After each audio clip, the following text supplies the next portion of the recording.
Smith has it. Knicks down 3. Should the Bulls foul? No. Anthony for 3. Bang! That one goes down, and the game is tied. We'll reset down by 2. Mike Woodson not calling timeout. And I like that move. In the hands of Anthony. Anthony for 3. Puts it in! Knicks by 1 with 8.2 remaining.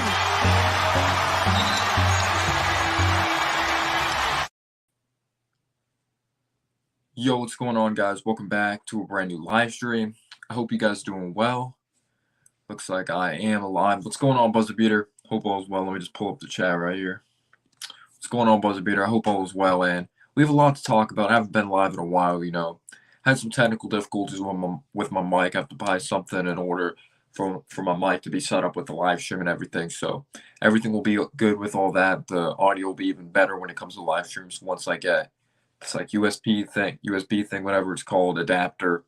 So the quality will be a lot better. But we're going to be talking about the Knicks Grizzlies game. I know I made a recap on that, but I want to bring some positives out of that. I know I seem really in the moment emotional. Like I was so emotional after that loss. Like when you're just that close to a victory and you lose in overtime, it really does suck. And we're going to be talking about this upcoming game versus the Detroit Pistons as well. But what's going on, Karam? My man Karam's in the chat. Thunder had a close competitive game. I forgot who you guys played at the top of my head, but he says, I have League Pass. I'll see if I can watch it. Awesome, man. I hope all is well. Thunder, they have a bright future on paper. Hopefully they could execute it for sure. Just going to let some people get in chat. I'm going to be answering some questions as well when it comes to this upcoming game or my thoughts on the Grizzlies game. So I'm going to be just talking about the Grizzlies game a little bit. So obviously the way this game started off, you could clearly see that it was the first game of the season for both of these teams.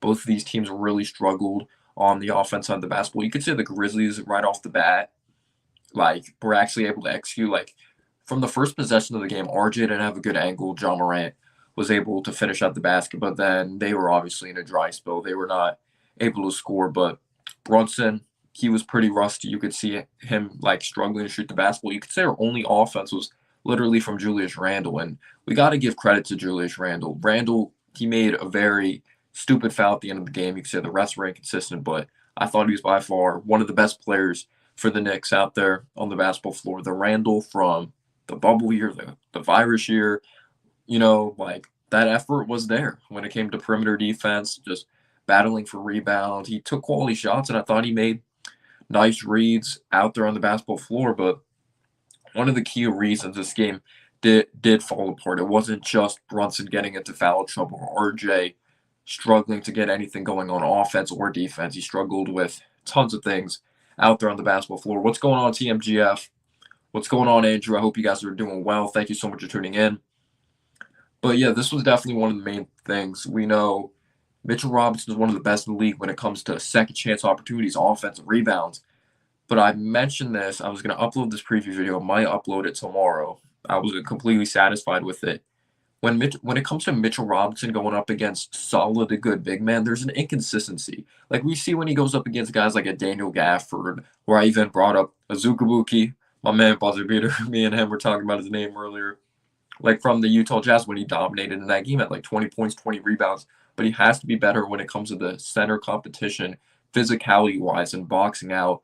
And you could tell Steven Adams' physicality was way too much for Mitchell Robinson. He ended up in foul trouble. He didn't even play 20 minutes. He ended the game with 5 fouls, So the Grizzlies were a very physical bunch. We allowed second chance opportunities, and it's not going to thrive, especially against our group.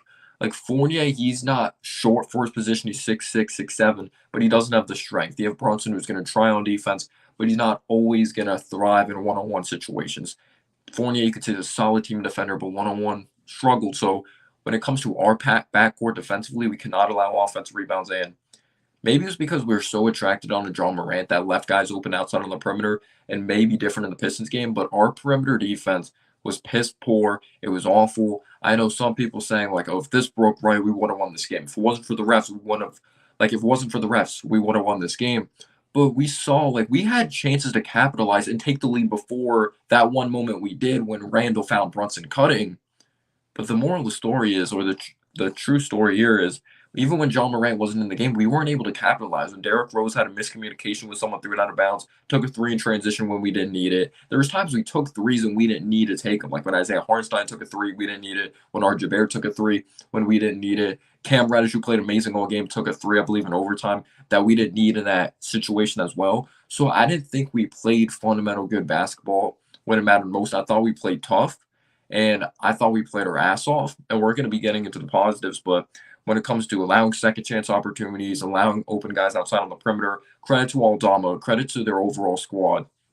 And I really do understand people that take this as a moral victory. Like, oh, we fought hard. We almost won against the Grizzlies, a team that was in the playoffs, and we're competitive against the Warriors. But we weren't playing that group. Like, yes, the Knicks can't control who we're playing up against, but they had no Dillon Brooks. Dillon Brooks was out of this game. Zaire Williams, who was a solid contributor off the bench for them, wasn't in this game. Jaren Jackson Jr. wasn't in this game as well, but I thought we fought hard.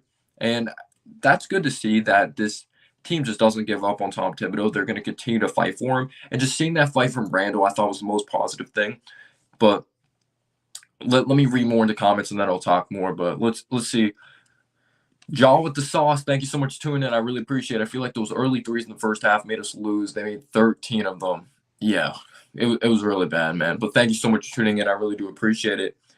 And yeah, sometimes I wonder, like, how are they? Like, are we just overcommitting to certain assignments? Why guys are wide open? Like, I'm not a coach or anything like that, but yeah, it just makes no sense to me sometimes how guys are that wide open. And there's sometimes not that much off-ball movement. It's just like, okay, like he made the last freaking 1,000,000 shots. How was he open? So I'm confused what's up with the negativity from some Knicks fans. We played well, and that Grizzlies game should be looked at as a positive.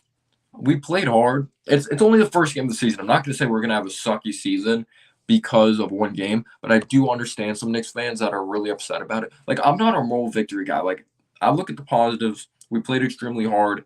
I'm going to be getting into Cam Reddish. I talked about Julius Randle, Isaiah Hartenstein I'm going to be getting into. But I do understand some people that are scared that, like, we can't afford for RJ to get off to another slow start of the season because some people are like, oh, it's okay. He's going to be rusty at the start of the season, but that affects our team so much. Like, we don't have a guy that could put this team on their back, like, carry this team to wins. Wow, he's struggling. He needs to help contribute. Like, this is the fourth year, and it's just one game. I do think he's going to bounce back. He will bounce back. He's a mentally tough dude. But at the end of the day, like, what was that last night? That was really bad. The honeymoon phase is over. And, like, the excuses, remember the excuses? Like, Randall, again, played his ass off. But the excuses, like, Randall's really ball dominant. That's why RJ got off to bad starts at the beginning, like, of seasons. But last night, those missed layups, like, those were point-blank missed layups, especially one in transition that we could have, like, if he made, I believe it would have been cut even closer. Eventually, we did have the lead at one point, only hit the backboard, missed a wide-open layup. Those threes weren't even close, but he'll bounce back. It's just this team, the ceiling of this team is as high. Like, the ceiling really relies on R.J. Barrett. You could also say Cam Reddish with how we treat the situation as well, but our ceiling relies on R.J. We go as far as R.J. goes, in my opinion.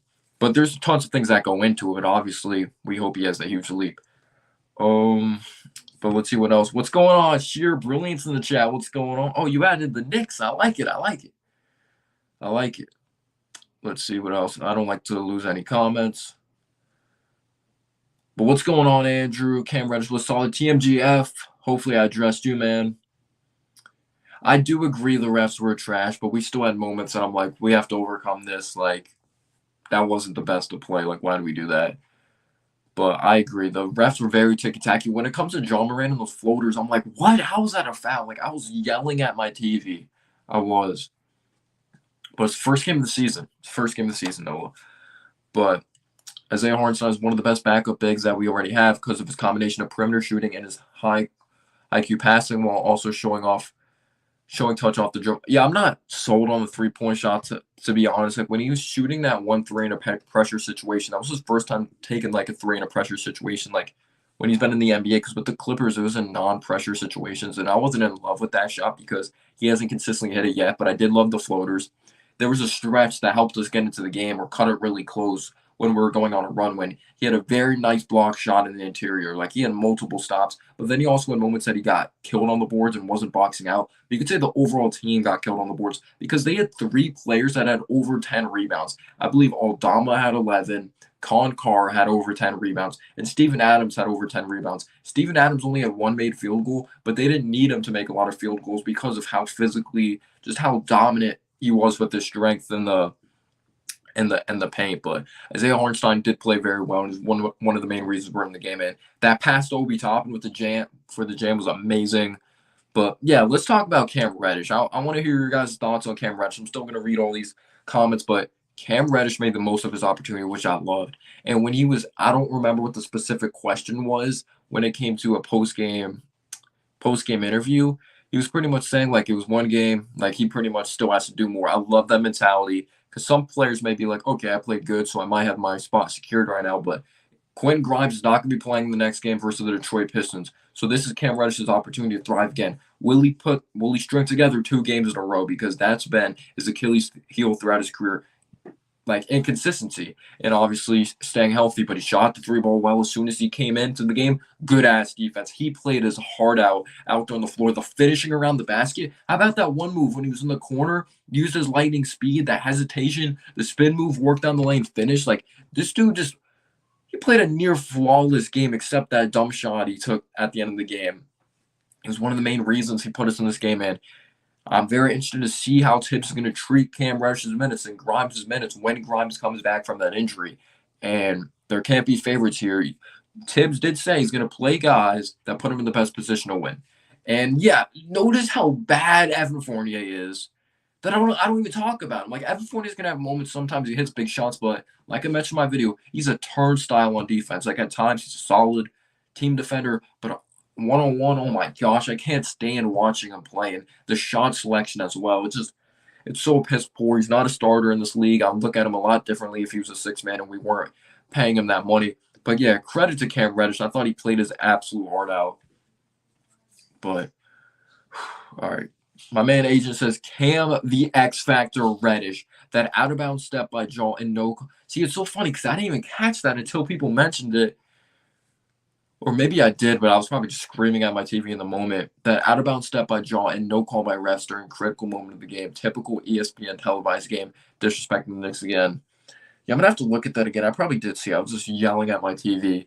But how about the one play? Oh, my gosh. I almost dropped dead. When John Morant drove down the lane, you know. See, it's so funny because I was so emotional and so upset in my post-game video or my recap that I didn't even give credit to Jalen Brunson for drawing the charge. I was just like, all right, John Morant was committed to charge because I was just in such a bad mood. That's why I put like a disclaimer in my comment section. This is more of an emotional type of video. But credit to Brunson. He does a solid job really drawing those charges. And I thought he got better when the game went on. His shot wasn't falling at the beginning, but he started distributing the ball. He finished with like 9 assists. He even rebounds the ball damn good for a guard that's only 6'1", or he looks even shorter. Like, he plays hard out. That's what I love about Brunson. But yeah, the Grizzlies are a tough physical team. Obviously, weren't fully healthy, but they're very well coached. Credit to the Grizzlies. They definitely play good. But we're going to be looking at the box score as well. Yeah, man. If you did say that, credit to you. But obviously, we need to see more than one game.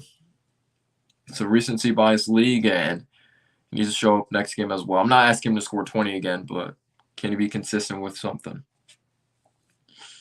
He did. He looked like that lottery pick status.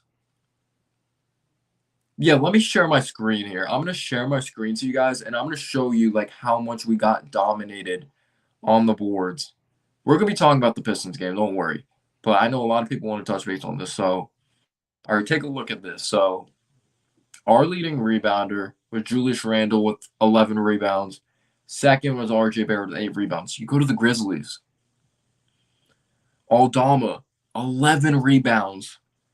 Steven Adams, 14. And look at this. 6 offensive rebounds for Steven Adams. 6 offensive rebounds. Carr, 3 offensive rebounds, 11 rebounds. And this guy was lighting us up from downtown. We didn't know if we should go under or over screens on John Morant. He was lighting us up. Aldama was knocking down threes, like with Dylan Brooks out. We're lucky, though, Desmond Bain wasn't knocking them down. He was pretty not great. But then you have Brendan Clark in only 19 minutes, 6 rebounds. LaRavia, he had 2 rebounds. Xavier Tillman had 6 rebounds, but 2 of them were offensive rebounds. Yeah, let's go to the team stats here. Do they show the total offensive rebounds? Gosh, look at the field goal percentages. The Grizzlies won and shot 38% from the field.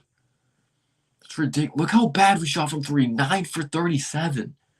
They took 53s. That's crazy. Improvement from last year. The free throws, I guess, 83%. All right.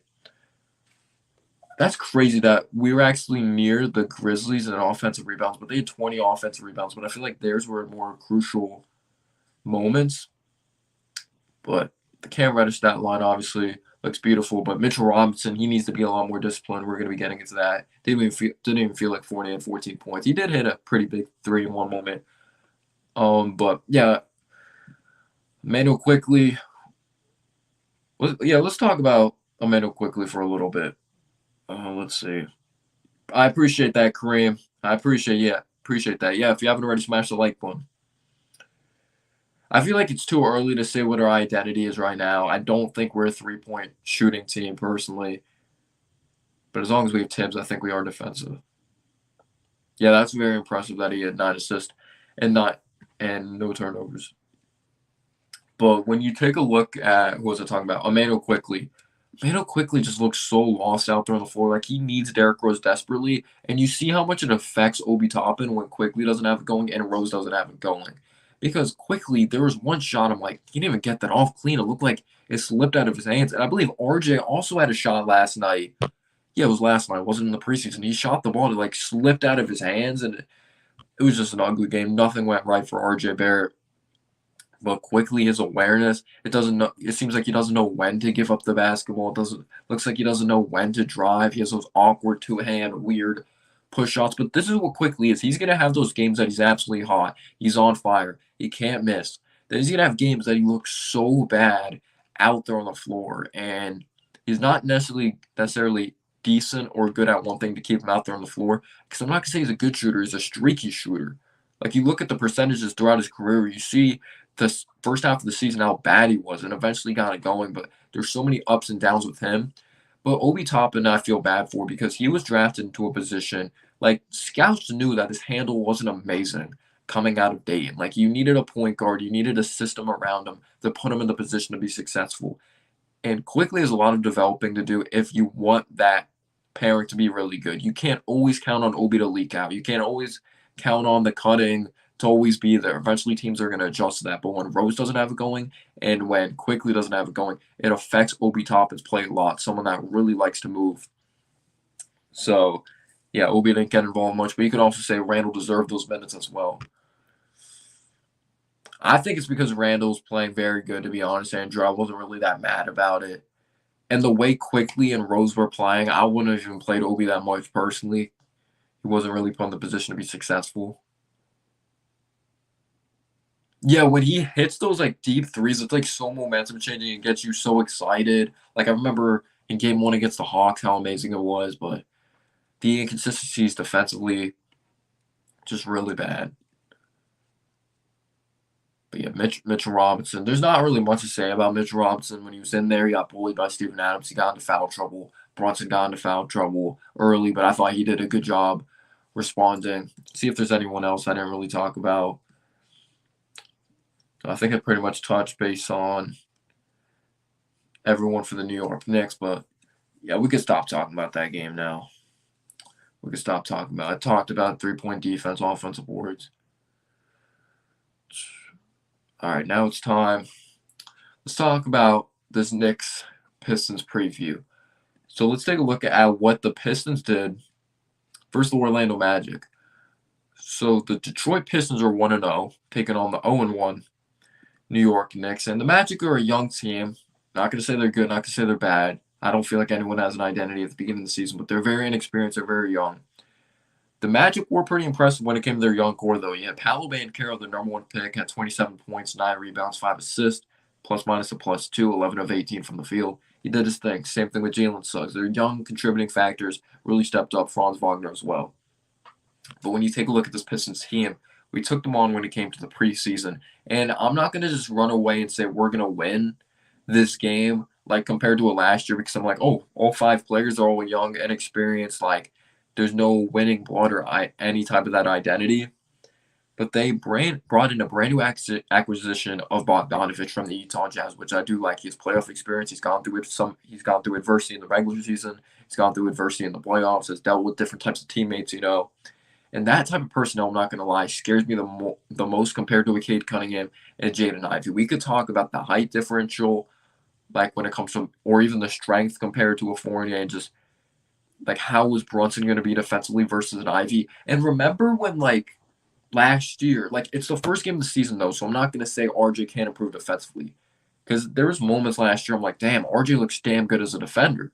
He really does. Like, I legitimately thought he was a good defender at one point. You could say he had the injury, he fell off. But his second year, I thought his defense was really good. So I'm not going to say it can't get better. But as of right now, who's going to be our player that takes on those tough assignments on the defense side of the basketball? Like, who's going to take on Cade? Is it just going to be position-to-position matchup? Or are we going to have Brunson defending Jaden Ivey? Are we going to have Fournier defending Cade Cunningham? RJ is going to be on a Sadiq Bey? That's the thing that kind of scares me. Do we have that go-to guy defensively consistently? Because think about it. We're like, if Isaiah Livers is still injured. Isaiah Livers will not be playing this game. Marvin Bagley won't. Noel Burks. That's the latest I have heard, and Quentin Grimes is going to continue to be out. Kevin Knox actually got some action, as you guys see on the screen. But that was the concern. If Brunson and Fournier aren't consistent defensively, it's like RJ's definitely going to have to carry that load defensively. That puts so much pressure and so much on RJ's plate. But Randall might be our best defender right now, like from recency bias. And Mitch Robinson, obviously, when it comes to rim protection, or you could say Mitchell Robinson's our best defender. But there's different types of defenders, obviously. But when you look at Ivey's speed and quickness, the way I would try to slow down Ivey is I would try to trap him in certain situations.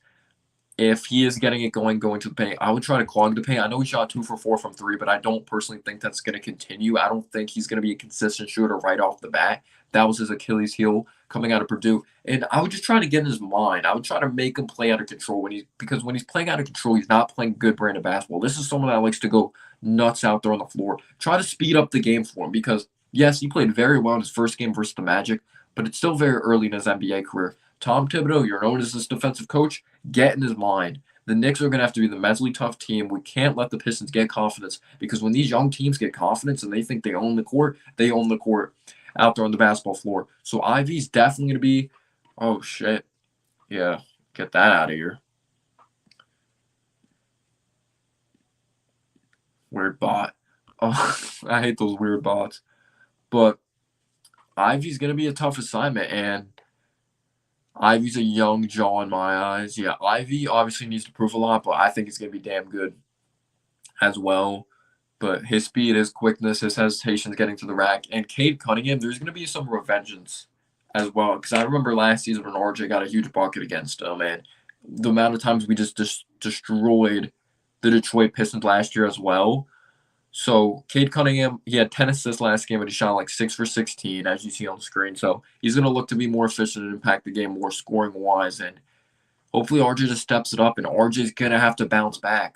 RJ's going to have to finish at the basket. He's going to have to hit those open threes. He's going to have to be less predictable on offense. He's going to have to be way less predictable on offense. Just pretty much what he did last game, decision-making and all that. He has to do the complete opposite. He really does. And Mitchell Robinson, he's going to have to be more disciplined. And I think this is the game Mitchell Robinson plays decent. Because I hate to say it, Mitchell Robinson needs to prove me wrong when it comes to this. When Mitchell Robinson's playing up against that high type of competition at the center position, he struggles. He gets into foul trouble with that physicality. He's like, last game, he proved he still needs work when it comes to being disciplined. It's one game, but he still needs work because that was just the latest sample size. But Isaiah Stewart, he is strong. So Stewart's 6'9", but we have Mitchell Robinson who's 7 foot. Mitchell Robinson's longer. He's obviously lankier, a taller dude. Isaiah Stewart, though, is stronger, so he's going to do a solid job positioning himself. But he's less experienced than a Mitchell Robinson, so I think Mitch could get the best of him. But it's also Stewart's third year in the league, so he could be progressing when it comes to becoming smarter. And if like Robinson needs to stay on the floor, not just for rim protection, but to help out the offense. And some people will be like, "Oh, he doesn't have a hook shot." Yeah, I understand that. He needs to add that. I'm not even asking for a jump shot. But Mitchell Robinson could be Jalen Brunson's security blanket in this game. Mitchell Robinson has the length over Stewart. He's taller than Stewart. And his huge catch radius could help out Brunson a lot in this game and take pressure off of Jalen Brunson.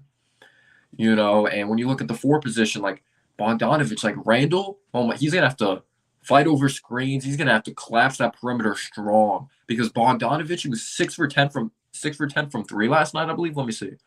He was 6 for 10 from downtown. He could shoot the heck out of the basketball. And if I'm Randall, I'm being aggressive going to the basket. I'm not trying to do too much off the dribble. I'm making rapid, quick decisions getting to the basket. He needs to do that because athletically, Bogdanovich doesn't match up against a Randall. If I'm Randall, I'm closing out, trying to force him to drive.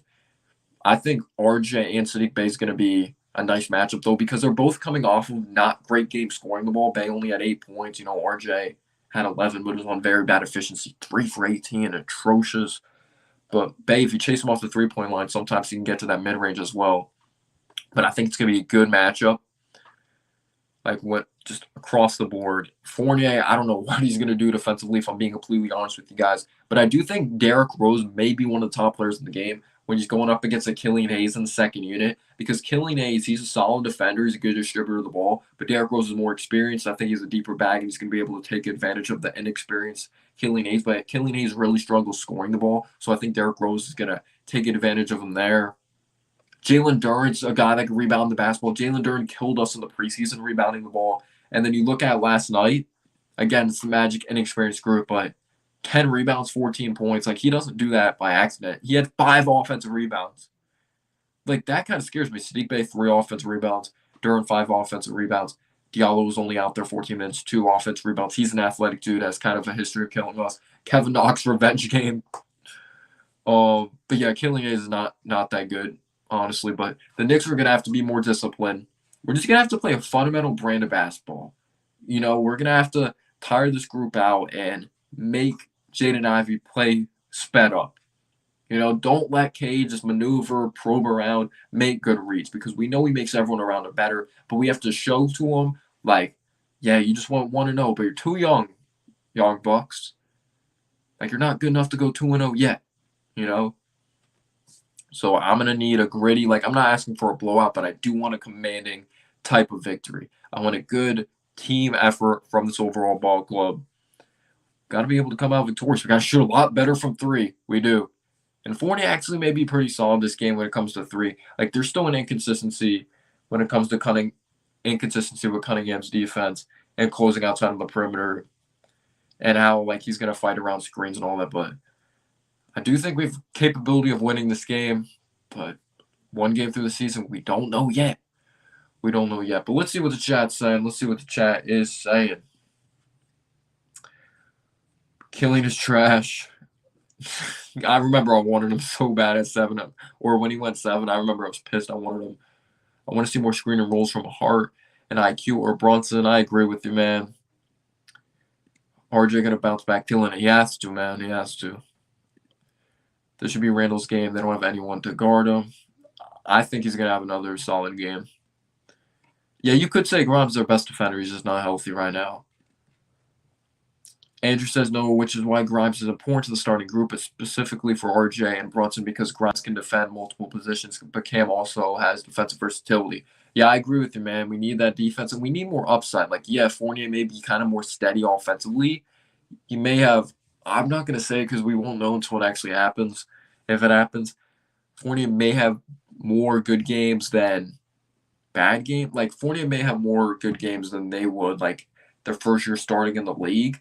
But I'm just going to say, Cam's upside, Cam's better games or Cam's good games and then Grimes' good games would have more upside than Fournier's steady, decent, 14 points a night types of games, if you know what I mean. But like I mentioned, if everything breaks right, the perfect situation is starting Cam Reddish next to RJ Barrett because RJ goes back to that 2 position. I don't think RJ's a 3. But he also has to make his shots as a shooting guard as well. There's no excuse there. But Cam Reddish has the length. He has, when he's engaged. He's a good defender. He has the physical tools. He has the athleticism. It just makes perfect sense for a lineup, especially in today's age of the NBA. But everything needs to break right, and Thibodeau, we know he needs to see a million good games in a row. Jaw with the sauce says, I think Tibbs is gonna go to RJ to guard Cade. I think so too, man. I think so too. When IQ's on fire, is fire, but when he's off, yeah, it's pretty disgusting. Our offense didn't have a lot of player movement. It never does with Tibbs, though. I'm just starting to accept that. Mainly just Brunson driving to the lane and dishing out. Yeah, it's way too predictable. What is RJ's game? Is he just someone who drives left all the time, looking for a make or a foul and shooting from the short corner three? If so, that won't cut it. Yeah, I think we need to move him a lot more. If his bag still isn't where it's supposed to be, we need to move him more. The corner is unacceptable, but Tibbs obviously knows more than us. But then you could take a look at him. Maybe he's in the corner because he's so limited when it comes to shot creation. Because when we would see him create, like, I remember posting, like, all his made baskets in the preseason. And I just went through all the clips. Like, when he shoots shots off the dribble, it's like he gets no elevation off the, like, he's a decent enough athlete to thrive in today's NBA. But look at Jaylen Brown when he's creating off the dribble, shooting jump shots off the dribble. Notice how high he gets off the ground and his set point, his ability to get the shot over the defense. When RJ does it, his feet barely come off the ground. I'm not a coach. This is just what I see. It's like he doesn't get enough elevation on it and get the shot off. Like what was that three last night? It was heavily contested. He shot it, airball, because the defense was able to contest it. Like, I don't know. I feel like he needs to do better getting his shots off, like off the dribble. Like when he took that step back three, remember against Brooklyn last year, airballed it. There wasn't much separation on the step back. I'm like, it's a step back, and he said he's working on shooting jump shots off the dribble. We haven't seen that, and he definitely needs to take his game to the next level. But if he's not making open threes, then he's in trouble. But it's first game of the season. Hopefully, he bounces back, man. But I hope all is well, Kareem. But yeah, thank you so much for tuning in, Kareem. Technically, IQ is perfect shooting. What do you mean? What's going on, Ashley? Adult Donkeys, A Time for Turtles. Love that name. Right now, I think RJ needs to be a third or fourth option. Let's see how the season plays out. Or I'm not even going to say check in with me at the All-Star break because you never know with the same team. But we definitely need someone that has a deeper bag. Like, do we have some? Well, Bronson, you can actually say is the deepest bag on this team in the starting lineup because he has the hesitations. He can create separation. Fournier doesn't have a bag. RJ doesn't have a bag, like, consistently.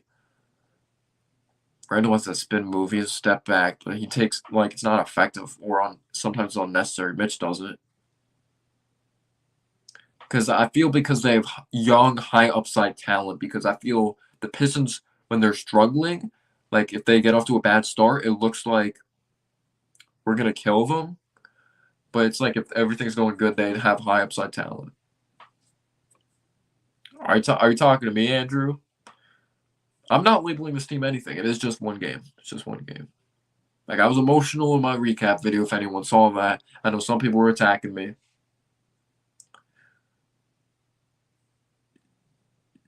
Well, he had no choice but to play Cam. Do we label Hartenstein as a kid? He's only 23, 24, I think. So he's still kind of a kid. I understood why we didn't play Obi a lot. The guards weren't rolling, and he needs the guards to be successful, and Randall's playing really good. I can't really complain about Tibbs last night. And the plays that he did draw up at the end of the games, like at the end of the game, Fournier, the shot he got was a good look. Reddish, good look. And yeah, we could talk about the vanilla offense, but that's just what Tibbs is at this point. I'm not saying he was perfect, but do I think Tibbs was the reason we lost last night? No, I don't think so. Yes, you could say that offense, but that's just what the offense was since we hired him. He's not going to change it, just Tibbs. 0%. Gosh. Yeah, let me see the latest injury report, and then I'll share my screen. Knicks. But if you guys have any questions, be free to put them in the chat. All right, New York Knicks injuries. All right, the latest status just came out, I guess. It wasn't. They didn't officially say this when I checked it this morning. But yeah, Quentin Grimes out. Quentin Grimes will not play tomorrow night versus the Detroit Pistons at 7:30. Home opener, by the way. Like, we have to win this game. This game's at home. We got to win this game, y'all. See if there's any updates with the Pistons injury report. I know Bagley had a pretty significant injury that he's going to be missing the beginning of the season. He avoided a serious injury at the knee. But yeah, this is for my man Buzzer Beater. Let me share my screen. Yep. All right, so Alec Burks is out. Wait, Noel might play. Noel's not on the injury report no more. But actually, they've stored and they darn get very solid minutes. Also, but Livers hip has been ruled out, and then Alec Burks out. And yeah, Bagley knee has avoided a serious injury, but will miss time to begin the regular season. Adrian Wojnarowski of ESPN reports. Let's see what else we got here. Yeah, what are you talking about specifically, Andrew? And if you haven't already smashed the like button, I appreciate you guys tuning in. But let's see if there's any latest Knicks news or anything like that. Or who would you guys like to see get involved more? I want Obi to have. I think Obi will have a pretty good game. And are you expecting Cam Reddish to repeat what he did? I'm not expecting to. Like, that'd be awesome if he puts up 20 again. But I just want him to be consistent and still have a good impact, you know? Like, I'm rooting for him. He's a New York Knick. I'm not going to lie. He proved me wrong last night. He really did. He really did.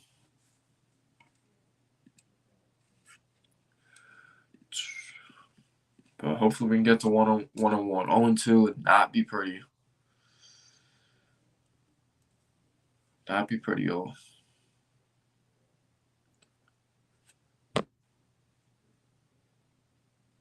I think I did see that. Are you talking about, like, they change it and it shows the amount of rings they have? Maybe might be thinking about something else, but Klay Thompson showed his ring. It was the 11, like the 11 is number, and then you open it up, it shows like the amount of trophies or championships they've won. Yeah, Cam still needs to prove himself. Cam played amazing, but we still need to see more. That's the thing with young players. You never know with these guys. You never know. No, if you were Tibbs and you would have to replace Fournier in the starting lineup, would you take Grimes, 3-and-D, or Cam Reddish's shot creation and defense? I would. I think Grimes is a safer bet right now. I need to see more from Cam Reddish. But his upside, if everything breaks right, Cam Reddish's upside's higher than Grimes. But I think Grimes is more like a safer bet, you know? He doesn't try to do too much. We understand what Grimes brings to the table.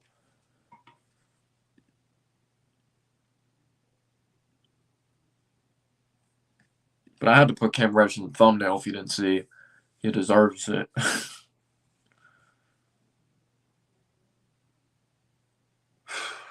I hope I see that, man.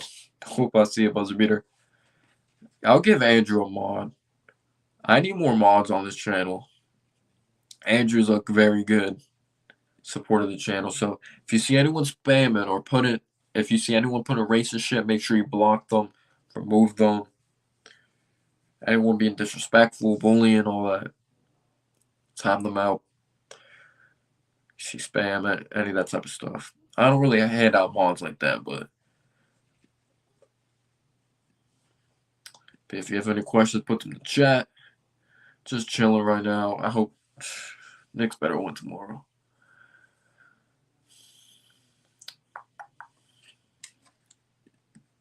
Damn, I want to see Quentin Grimes, though. I'm a huge Quentin Grimes fan. Quentin Grimes is probably one of my favorite Knicks, to be honest.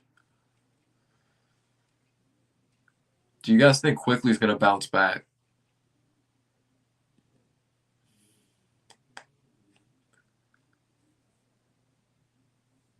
What do you guys think of that? Yeah, I go on ESPN. They have the Knicks destroying the Pistons. I would decrease Fournier's minutes to like 12 to 14 minutes to get Cam and Grimes more minutes. Yo, I would actually really like. Ooh. Yo, when I'm thinking about it, guys, if Reddish plays really well, that could take away Quickly's minutes if Quickly continues to struggle. Because if you have Rose, Grimes, Reddish, Obi, Hornstein as that second unit, that could hurt quick. That could. I'm not gonna lie, though. The second unit sounds nice. I would love that second unit. I'm right there with you, man. But I just don't think Tom Thibodeau's doing it. But I'm right there with you. He's not a part of the future. And if you play these guys, there's gonna be ups and downs, yes, or there's gonna be some downs, but their upside is higher. You know, what's the point of playing like a player that is solid, but it's just like, is he gonna be here in a few years? No, he's aging. He sucks on defense.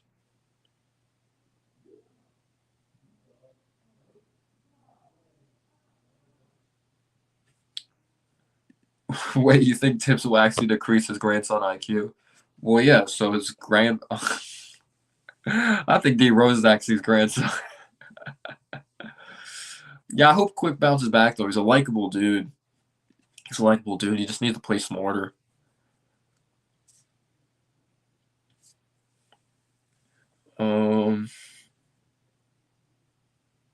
Yeah, that's the thing. Let's talk about that a little bit. So obviously we got some draft picks or did some stuff on draft night to free up cap space, but we still have some draft picks that we were gonna use in the Mitchell trade. I believe their plan was. I don't like to bring this shit up at all. I just think it got to the point they didn't want to make the deal with us. Honestly, the Utah Jazz. But I'm tired of trading for picks and we don't use them for anything. Like at some point we're gonna have to, because you don't want to be stuck in the middle of nowhere that you're just stuck in mediocrity. We're gonna have to get a star at some point, but if RJ doesn't pop off, like, already got no, I don't want to say that. It's first game of the season. First game of the season. Calm down, Noah. Calm down. Calm down. Let's not play that game. Yo, what's going on? Daniel Barry Sports Highlights. What's going on, man? You making videos over there? Make sure you check out my man Daniel. How are you?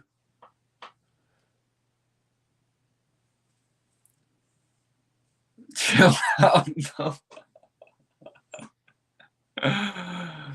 Oh.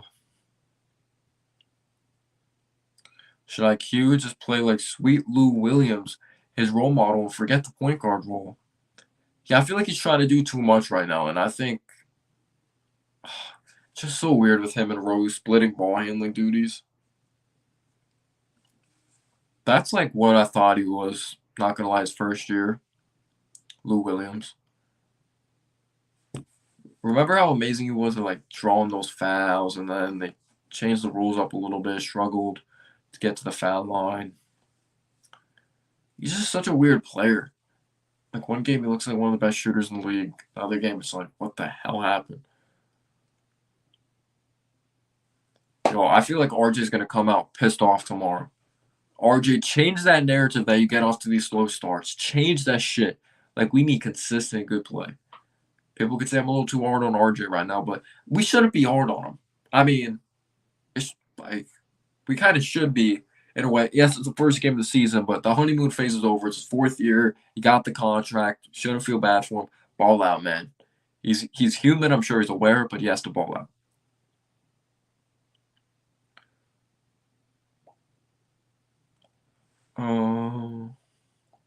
Yo, remember Alonzo Trier? I'm not gonna lie. Remember opening night against the Hawks? Alonzo Trier balled out though. Opening night versus the Hawks. Like remember that game? And that Rockets game too. He was carving guys up. Trier, I feel like he's not in the league because of some attitude issues or something. But I actually liked Trier. He was a bucket getter. Didn't do much else.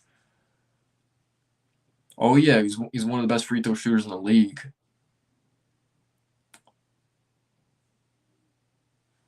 Oh my God, I'll never forget. That's when I knew the season was over last year when the whole steak thing was going on. He ate a bad steak. Yeah, he was a damn ball hog, but like that team, those teams were so bad that I didn't even care.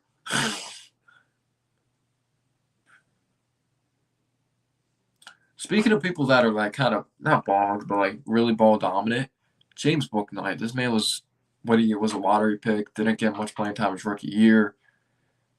Looked like he's starting to get some playing time, and he got arrested. Just doing dumb shit, man. Grimes is out. Grimes is out tomorrow. He's still out. No, Grimes is not playing Positivity Man. Positivity Man, you're a Timberwolves fan, right? I saw the Timberwolves came out with the dub, I believe. How about the Jazz? Jazz destroyed the Nuggets. That was interesting. He looked bad. I hope he proves you wrong, man. But yeah, you looked bad last night. He did. Hopefully bounces back. Yeah, I love Grimes. Like, even when his shot's not falling, he's just such a tough defender. I could see why the Jazz valued Grimes so much because he has the recipe for success in today's NBA, man. Okay, you guys should win that. Yo, yeah, this is Cam's opportunity to thrive, dude. This is Cam Reddish's opportunity to thrive. Take advantage of this opportunity. You have no Grimes, and could have gave him more minutes early on, I feel like, because of the way he played. Just keep staying engaged. We want to see, like, it's obviously not a fluke. Like, you put up those numbers for a reason. You put in the work. Like, the moves he made around the basket, that spin move, he works on that spin move. He's working on a shot, but it's just like it needs to be consistent. Like, we'll see if he keeps it up.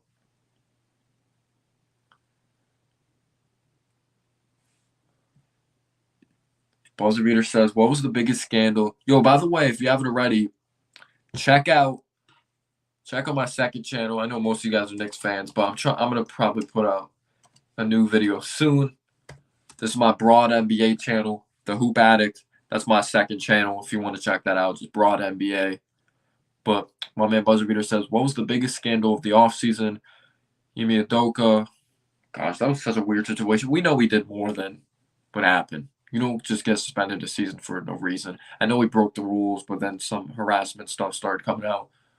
Sarver and Phoenix, Poole, Draymond, or Miles Bridges.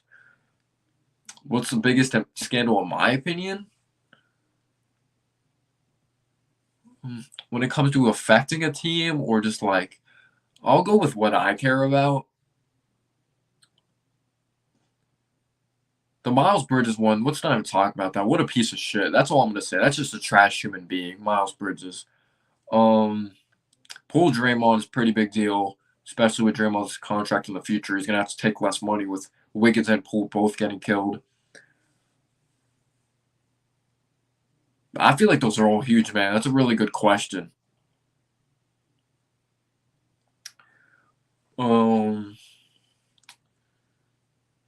Yeah, man, I'm not gonna lie. Adult donkeys a time for turtles. Oh my gosh, I can't believe I read that whole name. Yeah, I kind of overreact. So I was like, this dude looks like he doesn't care. Like you're getting your opportunity. I don't care that it's preseason. You try your ass off. But he probably knew that Grimes wasn't gonna be playing. So he's like, I'm gonna have my opportunity in the regular season. Yo, JJ, what's going on, man? What's going on, man? JJ says, can't go through another season of watching RJ being terrible at the rim again. Missed a bunch of layups. Oh my. The one critical one in transition that only hit the backboard was just like, I've had it tonight, RJ. What the fuck are you doing, man? He missed one also that was just point blank. I'm like, what? And there's times I'm like, I don't know if it's him limited athletically, but I'm like, damn, he gets like no verticality or like he has no hops around the rim sometimes. But yeah, it's first game of the season. I hope he has short-term memory because, like, we can't blame that on Randall. Can't blame that on Brunson last night. That was mostly all on him. Let's be real. And let's not just forget about, like, let's not just talk about the offense. The defense was piss poor as well. His IQ, just everything. That was probably his worst game as a pro I've seen. One of the worst games I've seen from RJ. And it comes in his fourth year. But let's hope he has short-term memory. He puts it behind him and he fucking balls out. That's what we hope, and we forget about it, and he plays freaking amazing. We hope that happens. Like, I don't get it. Sometimes he shows he has a bag. He's using his pivot, gets to spots, and in some games I'm like, why is he so predictable? Like, is he working on these moves for no reason? And my man TMGF, all the players the Knicks drafted looked bad last night. Yeah, quickly. I'm not going to say it was all on Obi because the point guards weren't thriving. Obi needs a point guard to be successful. Yeah, RJ looked bad. We didn't draft Reddish. Yeah, they look bad. Mitch, foul trouble. Yeah, ridiculous, man.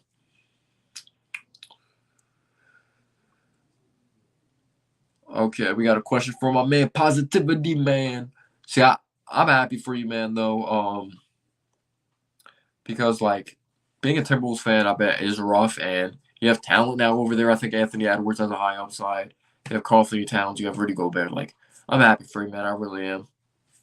But what you think of Brunson? I thought Brunson, he got off to a shaky start. He got into foul trouble, but you saw the impact that he does have on this team. It's going to kind of be held back by Tibbs' sometimes his vanilla offense. Like, he could have had even more assists, I believe, if the offense wasn't as vanilla. But he had 9 assists, got some huge buckets for us. Like, our first lead of the game when we were coming back was Randall had a very nice pass to Brunson cutting. But Brunson plays tough. He plays physical. He hits big shots. He was one of the main reasons we're back in the game. He's 6'1", but he plays hard as shit. But I like Brunson. And Randall, he looked good. Very good. I just wish he wasn't having a potential bounce back on the Pistons. You wish it was like on a better team. Yo, Buzzer Beater, thank you so much for the super chat, man. I really do appreciate that. It means the world. He says, let's buy the Suns. Here's a few bucks to start. Let's go, Buzzer Beater. One of my very first subscribers of the channel. We don't agree on everything. Sometimes, I'm not going to lie, I think like, damn, this man is nuts. What the hell is he talking about? But that's my man, Buzzer Beater. I always appreciate Buzzer Beater. Thank you so much for the super chat, dude. Thank you so much. Wait, Aaron Judge is in the game. I hope Aaron Judge has hit a home run or something. What's the Yankees score? Yankees are losing 3-2. Get out of here, Aaron Judge. Go play your game. Yeah, they have a lot to prove. I agree. I remember, like, there was a layup at the basket I thought he should have finished, and then one shot. I think you're going to know what I'm talking about, JJ. Brunson had it in the corner. I think he missed the first 3. We got an offensive rebound, or it came back to him. He pump faked, put it on the floor. He had an open 3 and missed it. So, it put us in the position to come back, but also missed some shots.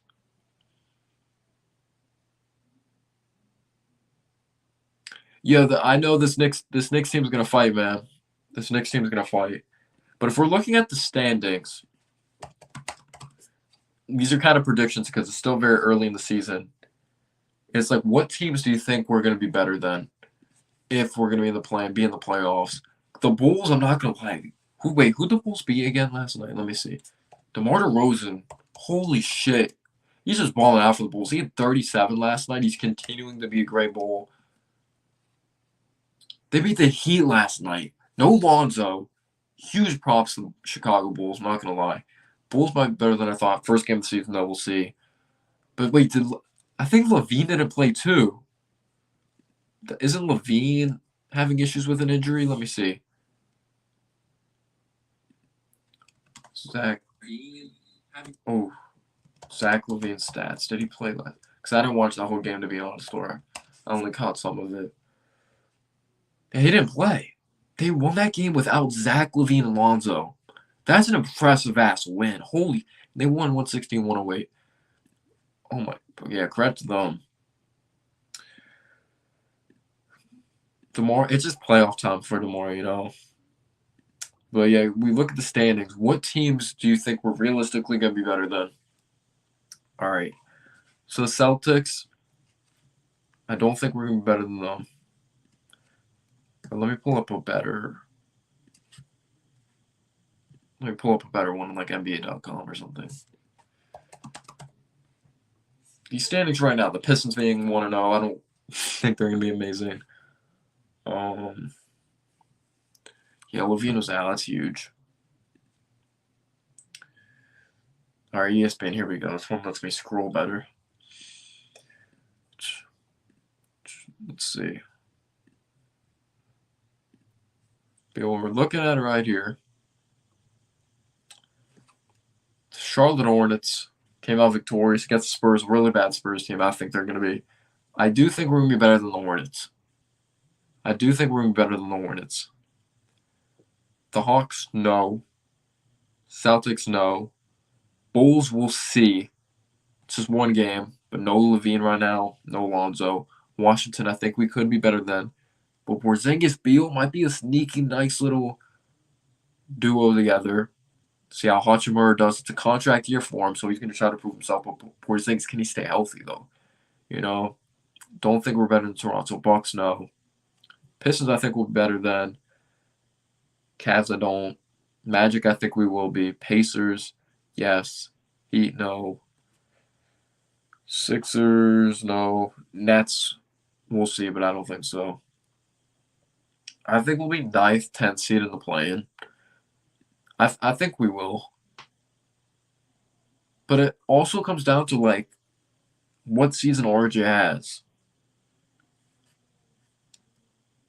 Like, our ceiling relies on RJ. If RJ is really mid, or like, damn, the Sixers-Bucks game's tied 80-80.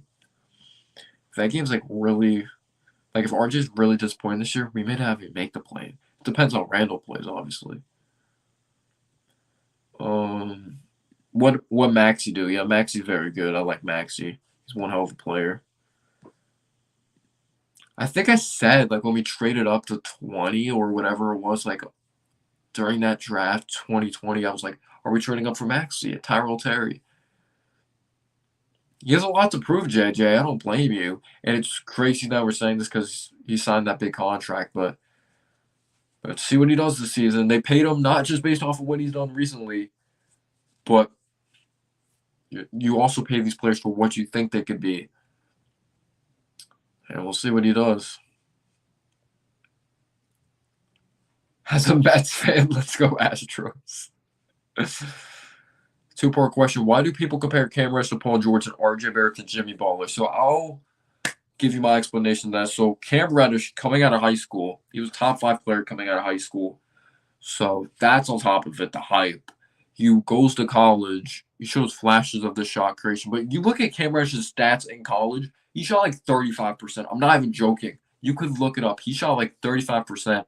But it's just the comparison to Paul George when it comes to the athleticism, the shot creation, like the upside. And that's why so many Knicks fans are obsessed with him. They're obsessed with what he could be, what he can be, and not what he is right now. And I think some people compare RJ Barrett to Jimmy Butler because the mental toughness. Jimmy Butler's not the most athletic in the world, but he's strong and he's a great work ethic. I think that's why people compare RJ to Jimmy Butler.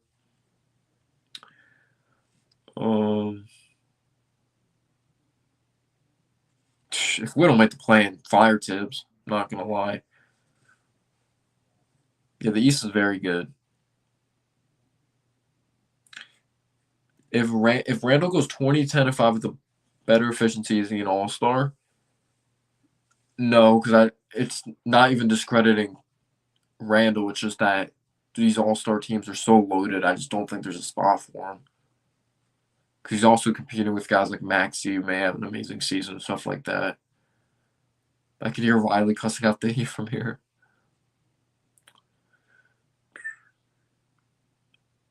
I still think with LaMelo, we're better than the Hornets. They lost Bridges. Washington's inconsistent. I'm not a huge fan of the Hornets. I think they're going to be bad, honestly.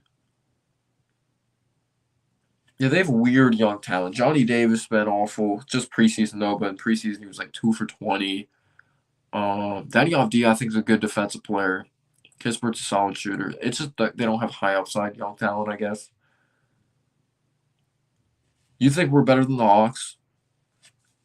Do you guys think we're better than the Hawks? I don't know. I think the Hawks are going to be pretty damn good. With DeJounte Murray's defense and John Collins, we'll see how he does this season. I like Okongwu. I think he's underrated. can't obviously Trae Young. You're a huge RJ Barrett. He's a New York Knick. I have his jersey right here. Anyone that's a New York Knick, I'm gonna root for. I was tough on Randall. I was like, his IQ sucks and all that. Has a solid game last night. I give him credit. Again, he committed a stupid foul, but he was one of the main reasons we're in the game. And came back. I thought he played his heart out. Everyone that's a Knick, I'm going to support. Fournier, do I think he's good? As a starter, no, but I'm going to root for him. Yeah, I saw Ben Simmons fouled out. Their morale, their chemistry, I think they're a mess.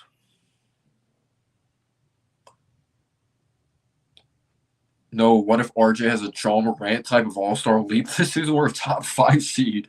Holy shit. If RJ had a John Morant type of leap, we're like a top 5. Like, we're ridiculous. That means he's a damn near superstar if RJ had that leap. I wish. I hope. Oh, Bucks are a lock. What's even the score of that game right now? 82-80. No, 82-82. Damn, it's a close-ass game.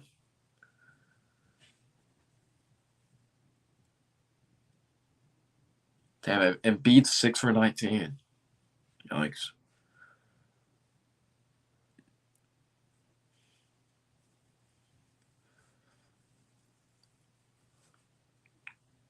Who do you guys think? Who are you most excited though to watch continuously throughout the season? That's a brand new acquisition.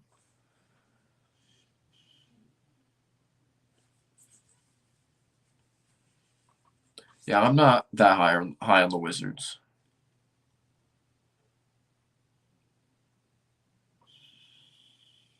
I'm not.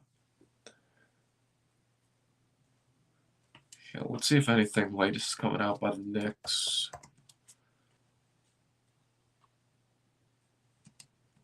Oh yeah, obviously they're Western Conference, but I think Pelicans are gonna be really good.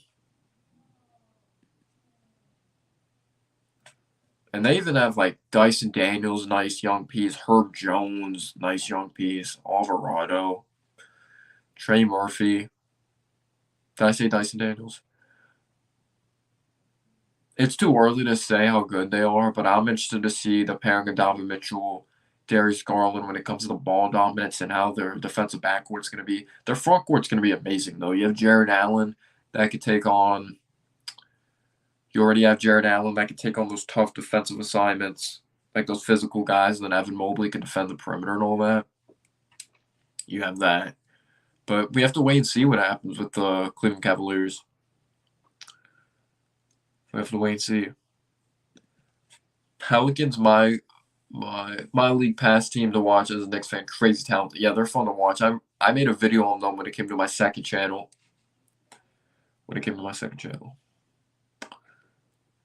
But who are you the most excited about when it comes to that Pelicans team? Yo, what's going on, MH? How you doing, man? I hope all is well. Yeah, Cam surprised me. Yeah, me and MH are not that high on Cam. He definitely surprised us. Bulls are mid. I'm afraid we may be mid, but it's way too early in the season. We're going to be mid, especially if RJ doesn't pop off. And you could say even with a good RJ, we need more. We do. But the Bulls with Levine back are better than us, in my opinion.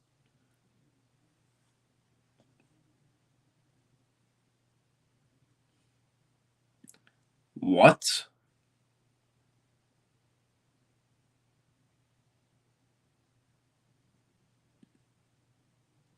He said F you. F us, yeah. But yeah, I remember Ingram, like, imagine, I just think about it. I'm really starting to think about it now, back to that, was it 2016 draft. Understand with Ben Simmons, the passing, the ability with the defense, 6'10", he could handle the ball. Next Magic Johnson, next LeBron James, all that shit. But the NBA really didn't, they really valued someone that much. Yes, he can play defense, he can pass, but can't shoot the basketball and has a questionable motor. He was the consensus #1 pick. Then you have Brandon Ingram, who's this long dude. He can shoot that kind of the basketball. He's athletic. How does he not go 1 when I'm really thinking about it? Imagine the Sixers drafted Ingram. Imagine they had Tatum. Shit.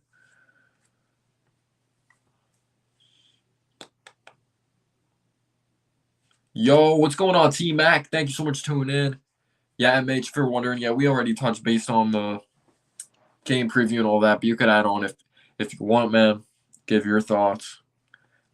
I think we're just gonna it's Ivy's second game in the pros. He played good against the Magic, but he's playing a more experienced group here. We have to try to get into Ivy's head, make him play fast. He's still a young player. He's gonna play out of control at times. But we need to do a better job defending the perimeter. Bogdanovich, sometimes I forget he's a Piston. Obviously, I didn't forget that he's a Piston, but it's just such a sneaky good acquisition for them. Yeah, we need a statement WMH. But I may do these hangouts before like the night before a game. I might do these. Yeah, Ben Simmons fouled out in the preseason, then he fouled out in the regular season.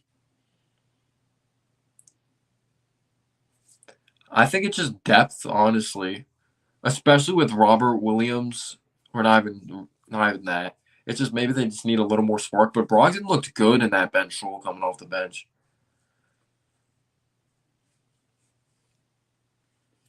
Yeah, T-Mac, what were your takeaways from the game last night? Obviously, we could talk about the negatives, like the perimeter defense, allowing offensive rebounds.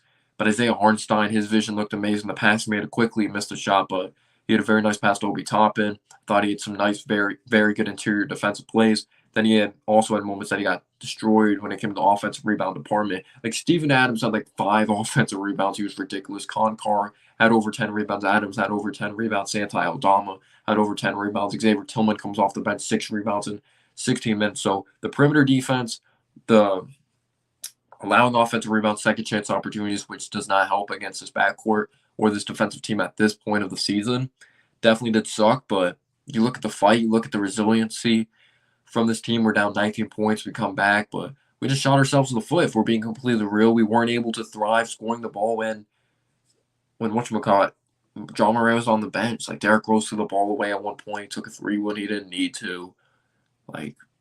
Just seemed like deja vu. We kept on making the same mistakes over and over again. Hopefully we clean them up, but Cam Reddish played his heart out. Came in, played great defense, shot the ball very well. Had a ridiculous spin move, finishing at the basket, finished with his left hand, finished with his right hand. Showed off his athleticism. Randall played his heart out. Gotta give credit to Julius Randle. But RJ Barrett, let's bounce back, baby. Make a statement. Make a statement.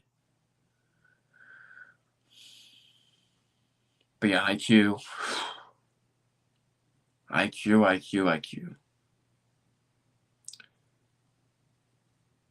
Maybe his play style is like Durant, but he's not Durant. He's not Durant. Well, yeah, we're going to be facing Kevin Knox, by the way. Kevin Knox played 13 minutes last game. Yeah, I want to see Obi thrive. Do you think Boston slightly regressed because I don't know if they'll reach the finals? Maybe it's because that coaching suspension or Robert Williams injury. Yeah, I heard Robert Williams may not come back till the very end of the regular season. They just still have so much talent, though. If you watch that Sixers game, they're in control of that entire Sixers game. Jaylen Brown, Jason Tatum both had 33 points. So they show solid depth. Doc Rivers got out coach. I know Doc Rivers is terrible with in-game adjustments and certain rotations with certain personnel. But the Celtics coach looked like he knew what he was doing. I'm not counting out the Celtics. Talent still goes a long way. Do I think they'll go to the finals? Maybe not. But we'll see. I wouldn't be surprised if they do still end up there. Yeah, it's the first game of the season, but the Pelicans have plenty of young talent. I love what Willie Green's doing. Yeah, IQ needs to take the right shots.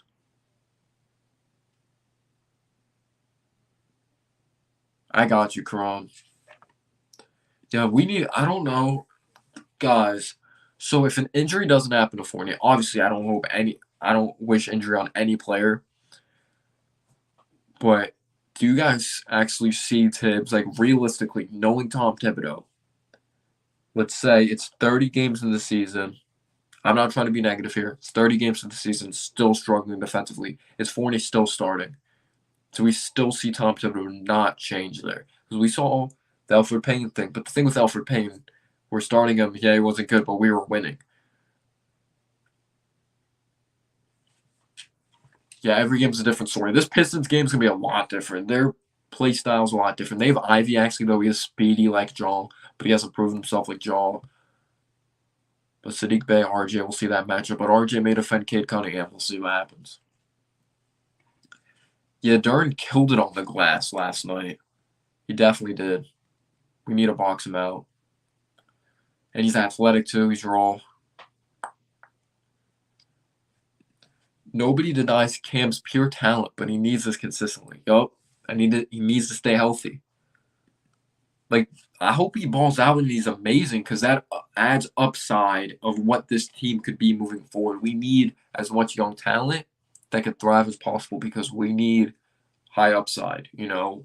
I don't like being stuck in the middle of nowhere. Yeah, I understand with the long wingspan, the shot creation, the high set point, you know, the length and all that.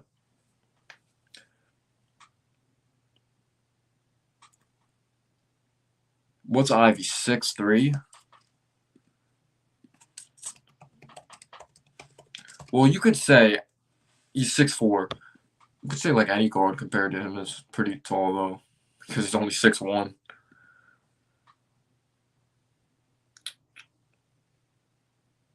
I keep thinking he's Maxey. He's actually like Maxey's like his best friend too.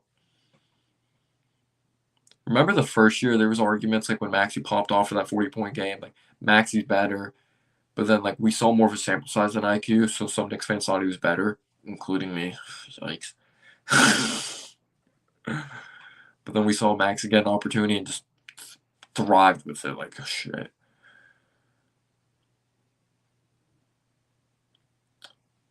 Yeah, he needs minutes to get into his flow. He's not like a Grimes that can just come in, catch and shoot, defense, that's it. Like, he needs the ball in his hands.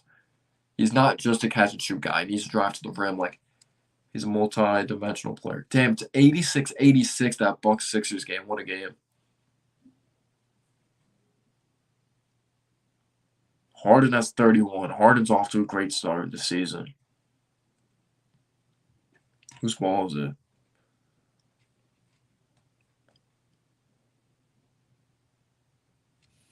Sixers, I think.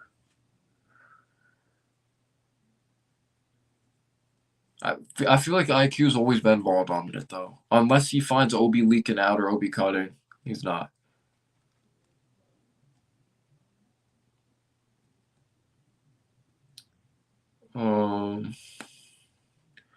Yeah, Robert Williams. I like that nickname, too. The Time Lord. Pelicans can go far this year if healthy, plus they have Lakers' first-round pick this season. That's true. I don't think they'll be a lottery team, though. I think the Lakers, I don't see them being that bad. I still think they'll find a way to be in it. I'm not going to say they're going to go far, but it's still maybe like 19, 20, like still valuable. You can still get like a solid shooter, 3D player if you scout properly. Despite the controversial issues in Boston, those guys are trying to make a statement. Yeah, if anything, that's going to motivate them even more. There's controversy, like what's going on in our organization. We're going to play even harder, you know. We overcame adversity last year. We're going to overcome adversity again. Yeah, if I was the coach, shit, I would not even have Fournier on this. No, I'm kidding. But he's not going to be here moving forward. I don't understand it with Fournier.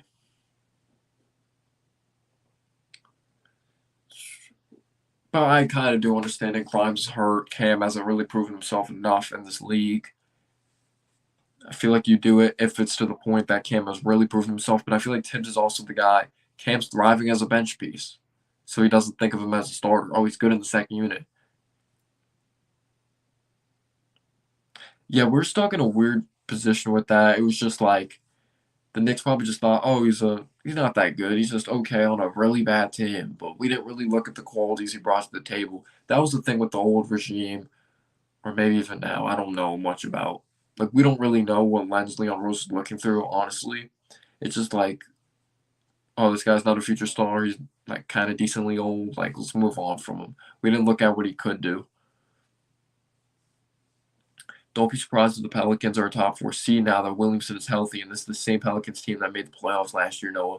Yeah, they look damn good, and they gave the Phoenix Suns fits. They almost beat the Phoenix Suns. Remember Jose Alvarado picking up Chris Paul full court and all that? They played their ass off. But yeah, guys, this kind of just turned into a broad NBA stream. I apologize about that, but we touched base on the Knicks and all that. But thank you guys so much for tuning in. I really do appreciate it. See you guys tomorrow. Maybe I'll do a live stream after. We'll see. We'll see what goes on to happen. I like doing the recap videos. This looks better when it comes to my channel, more professional. Because I don't know if I feel like I'm just doing a bunch of live streams. If I could bring someone on tomorrow, I'll say this. I'll do a live stream tomorrow if I could bring someone on. I'll do a post-game live stream because I've tried reaching out to my boy. I don't think he got back to me. I'm doing a show tonight. So if I'm able to bring someone on after tomorrow night's game, then I'll do a live show and not a recap. And I'll recap it during a live stream. Or maybe not, because it's going to be hard to get viewers, because I know tons of those big channels are going to be live, and I'm not going to be able to get viewers. But thank you guys so much for tuning in. I really do appreciate all you guys. Andrew, Buzzer Beater, my man MH that popped in, Agent Super Argo. See, Karan was in here, T-Mac. Appreciate y'all, man. JJ in the house. Let's go Knicks, baby. Appreciate you, TMGF. Great supporter.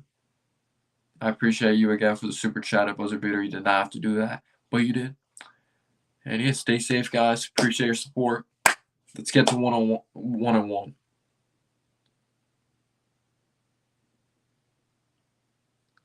One day, man, one day. Guys, stay safe. Have a great one. Stay blessed. Peace out, you.